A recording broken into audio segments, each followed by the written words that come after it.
Was our race genetically engineered 6,000 years ago? Were we created by beings from distant space to work as laborers towards some unknown end? From ancient cave paintings to the conquest of space, we have grappled with the truths of our beginnings. But what if the question of our origin falls outside the realm of social acceptability?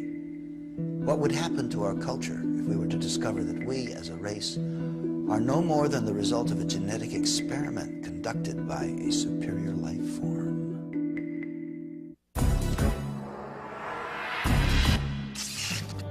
Over the course of the 20th century, we have witnessed exponential advancements in the collective knowledge of mankind. In every field of science and technology, our achievements are no longer measured in centuries or decades, but in years and even months.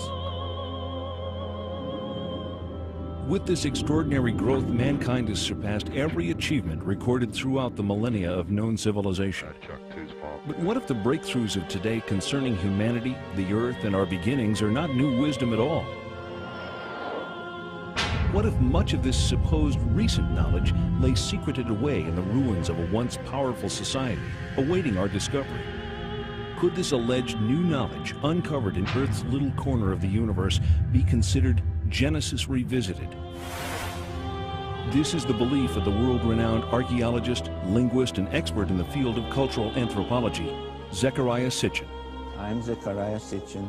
I devoted a lifetime to the study of ancient civilizations, ancient languages, their art, their beliefs, and the knowledge that they had. And the question is, when you study, when you look at all that, is it myth, is it mythology, or did it really happen? I believe it all really happened. In our obsession with antagonisms of the moment, we often forget how much unites all the members of humanity.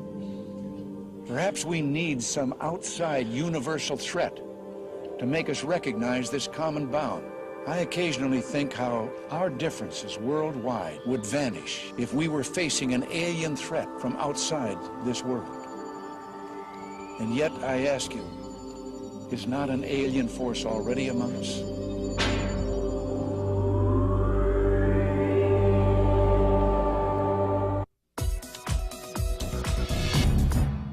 Space is the inescapable challenge to all the advanced nations of the Earth.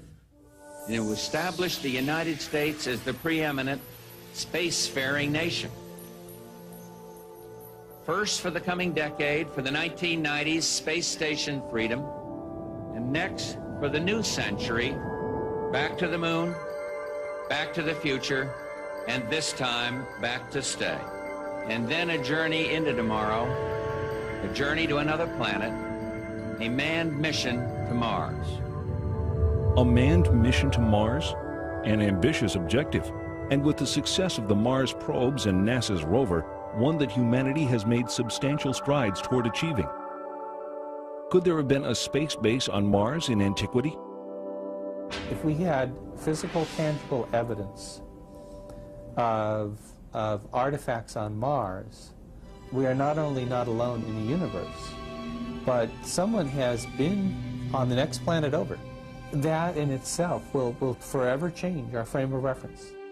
Mankind came out of the Dark Ages and the Middle Ages, reached the Age of Enlightenment, experienced the Industrial Revolution, and entered the era of advanced technology, the era of genetic engineering, and the era of spaceflight. Big shadow. 4 forward, drift into the right a little. 30 seconds forward. We copy you down, Eagle. The Eagle has landed. Astronauts who land like eagles. Zecharia Sitchin's research reveals that in our ancient past there were advanced beings referred to as the Anunnaki, translated, those who from heaven to earth came.